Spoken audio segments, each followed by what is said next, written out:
अब जी female actor Yamuna Zaidi, और अब हमने उनकी जो परफॉर्मेंस है ना, जो उनके फैंस हमसे कहा कि सिर्फ जो परफॉर्म कर रही हैं उस पर हमने रिएक्ट करना है। और इसमें उनके कुछ सीन मुझे तो काफ़ी अच्छे लगे थे, स्पेशली जब वो हया को से मिलती हैं और जहाँ पे उनका जेस्चर चेंज होता है, जिस तरह से वो कहती है बदला तो मैं ले सकती हूँ लेकिन बदला मैं नहीं लूँगी, और वो जो पूरा जब वो लेने जाती हैं उसको, आई थिंक हमने जो ग्रेट किया है वो परफॉर्मेंस पे ही किया है।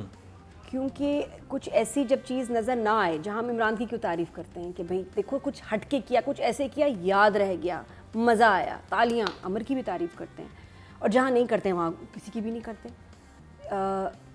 तो नहीं कुछ मिलेगा कंटेंट तो ज़रूर तारीफ़ करेंगे ऑनेस्टली। उसमें इसका नहीं, इसमें तो काफ़ी उनका एक ग्राफ था जिसमें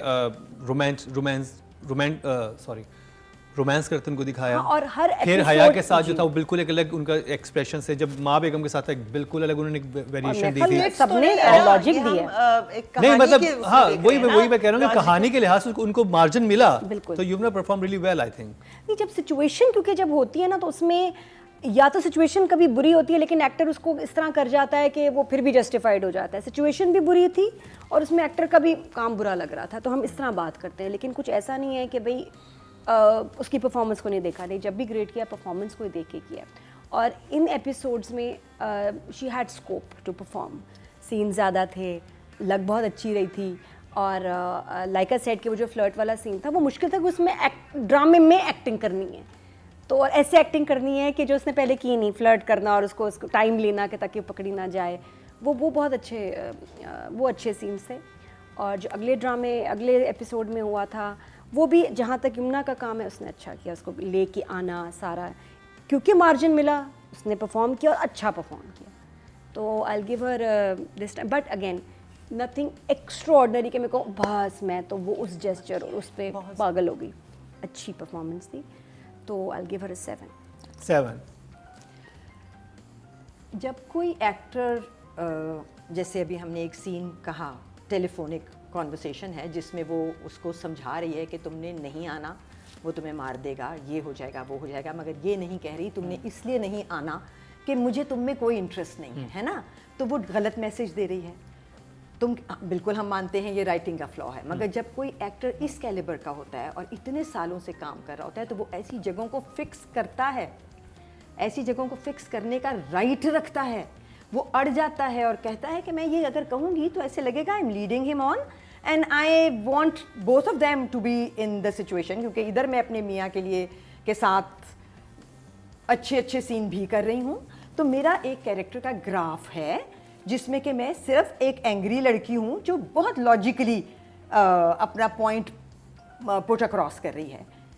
यमुना हमें ये करती हुई दिखाई नहीं दे रही शुरू से। राइटिंग के फ्लॉज बिल्कुल हैं, मगर यमुना उनको फिक्स करती हुई दिखाई नहीं दे रही। इसकी वजह से वो खुद एक रिडिकुलस जगह पे चली जाती है एज एन एक्टर। जैसे कि जब वो गई, उसने कहा ठीक है, राइटर ने तो लिख दिया और लिख के फारिग हो गई कि मैं मिलूंगी तुम्हारे साथ उसको जाके, और वो चली भी गई मिलने। अब तुम एक वो औरत हो जो इस ख़तरनाक जगह से गुजर के आई हो, जिसकी शादी गलत जगह हो गई है और वो सब, तुम एक औरत को, ऐसी औरत को लेके यहाँ आ गई हो जिसको आपके घर से कदम बाहर निकालने के लिए इजाज़तें चाहिए होती हैं, झूठ बोलने पड़ते हैं, ठीक है। तो तुम वहाँ तो जाके ऐसी खुल के हंस के बातें करी थी उस आदमी से। ये नहीं होता। तुम्हारे अंदर एक डर होना चाहिए था that I am responsible for bringing this woman here. एक पब्लिक जगह में मैं लेके बैठी हूँ इसको, ये आदमी पता नहीं कौन है, कोई भी हो सकता है। वो सारे नुआंसेस उस एक्टर के पास थे जो उसने नहीं दिए इस सिचुएशन में। उसने एक हंस खेल के जो जुमला कहता था बस वो कह दिया, और हर जगह वो यही कर रही है कि जो जुमला बोलता है वो बोल देती है। इसको एक्टिंग नहीं कहते, इसको सिर्फ जुमला बोलना कहते हैं। So that is what I mean when I say she does not really impress me as an actor, because वो अपने आप को एक जगह से दूसरी जगह हॉप करा रही है, जो लिखा है वो बोल रही है, कसूर नहीं है उसका, मगर उससे वो अपने कैरेक्टर को एक कंफ्यूज्ड औरत का कैरेक्टर बना रही है। अगर राइटर ने लिखा हुआ ही कंफ्यूज है, वो क्या करे? हम बदलते हैं उसको। मैंने आपको ये कहा ना, अभी आपने शायद सुना नहीं, मैंने कहा कि एक्टर के पास खास तौर पे अगर वो 15 साल से काम कर रहा है तो ये मार्जिन होता है कि वो उन जगहों को फिक्स करे, जैसे इमरान कर रहा है अपने ड्रामे में, जैसे और बहुत से लोग करते हैं बहुत सारे ड्रामों में। सो दिस एक्टर इज, जैसे आई एम श्योर मुर्तसिम कर रहा है अपने कैरेक्टर के लिए, but Yamuna is not doing that. I चलें, don't see her doing Yamuna को नंबर दें फिर. I will give her fine job. अब फाइन जॉब का तुमने कोई बनाया नहीं हुआ. इट्स ईदर ओके जॉब और good job. So okay, I will give her 6. 6, good job. जैसे अभी हम कलंदर में सुंबुल और उनकी बात कर रहे थे, न्यू एक्टर्स, ठीक है, तो हम उनको उस तरीके से जज नहीं कर रहे थे, ठीक है, बिल्कुल जज नहीं किया हमने, क्योंकि मैं एक्सपेक्ट नहीं करती अभी उनको कि वो ये वाली जगह लेंगे जो एक एक्सपीरियंस्ड एक्टर लेता है. और आपने अब कहानी पढ़ ली, बता दिया, या आपने ग्राफ अपना बना लिया कि this is who I am, बनाया होगा उसने खाका कि मैं ये मेरा ये कैरेक्टर है, उसी तरह लेकर चल रहा है. 1 2 3 4 करके सीन्स नहीं होते, 157 187 इस तरह करके हम सीन्स करते हैं. आपने अपना ग्राफ बनाया हुआ है और आप डायरेक्टर, कोई बात होती है आप पूछते हैं कि डायरेक्टर से डिस्कस कर क्यों कर रही हूँ मैं, why am I doing this.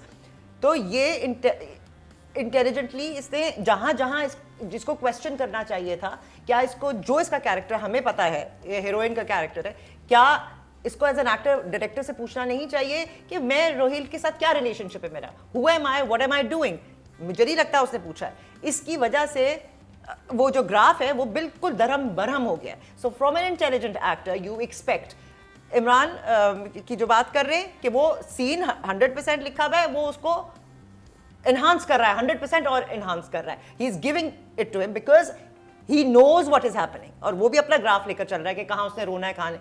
सो ये जो एक्सपेक्टेशन है ना, ये बिल्कुल पूरी नहीं हो रही. इसकी वजह से तो कितने नंबर देंगे यमुना को आप? 6. तो करम, एक बार मेरे से ड्रामे में हुआ कि एक मुझे नेगेटिव कैरेक्टर मिला जो मैंने नहीं कभी किया था. जब मैंने उसको पढ़ा तो वो इतना बुरा लिखा हुआ था ना कि वो जो तुम्हारे तो मैं टुकड़े कर दूंगी, तुम्हें पता, ये वाला. मैंने कहा सॉरी, किसी और से कराएं, मैं नहीं कर सकती. अब प्रोड्यूसर डायरेक्टर की जिद के मैं करूँ. मैं कहा जी मुझे स्क्रिप्ट नहीं पसंद आया, मेरी लाइन्स. मैंने कहा आप क्या चाह रही हैं. मैंने कहा मैं इसको लिखूँगी दोबारा से खुद, आप फिर इसको चेक कर लें. मैंने दोबारा अपने सीन्स लिखे, उन्होंने देखे, अप्रूव किए, और वो बड़ा कैरेक्टर हिट हुआ. क्योंकि मुझे लगा कि मेरे ये गलत है, ऐसे जुमले और ये मैं इनके खिलाफ हूँ. तो मैं कहा अगर मैं करूँगी तो मैं इसको बदलूँगी भाई. तो वो फ़नी भी कहीं लग रहा है, ग्रे शेड्स भी हैं, एकदम ब्लैक ईवल नहीं था वो. अगर कोई हीरोइन नहीं लग रही और एक कंफ्यूज्ड कैरेक्टर बन गई है तो कहीं थोड़ा सा कसूर उसका भी है, सिर्फ राइटर का नहीं है. चलें, ये जी हमारे जजेस की ये राय थी यमुना की परफॉर्मेंस के हवाले से. अब चलते हैं जी वहाज अली मुर्तसिम, तेरे बिन. सीन कम थे इस दफ़ा. मुझे तो अभी मुर्तसिम भी जो है ना, वो एक उसमें ना सर्कल में फंसा हुआ लग रहा है कि वो कहीं भी नहीं जा रहा और उसको सिर्फ एक ही तरह का काम दिया जा रहा है और वो किए जा रहा है. I want him to retaliate now, and I want him to, वो जो गाना लग जाता है गलत जगह पे, उस गाने को सच करना चाहिए उसको. अब मुझे नहीं पता कहानी में कभी भी ये होने वाला है कि नहीं होने वाला, but I am sick of seeing him as he's been for the umpteen number of episodes. So अब वो मेरे लिए अपना चार्म खो रहा है. So I will give him a 7.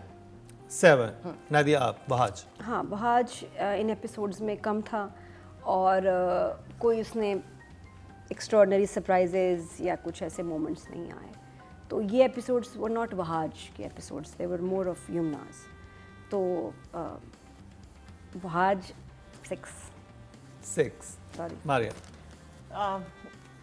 Nothing impressive in these episodes. It is nice कि ये इन दोनों के ऊपर से हट के और ट्रैक्स की तरफ कहानी जा रही है और वो ओपन हो रहे हैं. आगे जाके क्या होता है we'll see. But इसके अंदर I mean nothing, कोई ऐसे impressive scenes भी नहीं थे कि जिसके अंदर आप कहानी को कहीं लेकर जा रहे हों. और वो जो म्यूजिक चल पड़ा with those lyrics, वो तो खैर I sing. वहाज और यहाँ वहाज को भी ऑब्जेक्ट करना चाहिए था, इतना लंबा. वहाज को क्या पता था, वो तो एडिट पे लगता है. पता कि क्या लगा एडिट पे लगता है. तो yeah, I'll give him a 7. Good job. चलें जी, ये था तेरे बिन का रिव्यू. मैंने आप लोगों के कहने पे जो आपके पॉइंट्स थे वो मैंने एड्रेस किए इन फ्रंट ऑफ जजेस. तो उनकी राय भी आपको समझ आई. अगर नहीं आई, आप कोई और बात करना चाहते हैं कि मैं जजेस से डिस्कस करूँ, मुझे ज़रूर बताइएगा.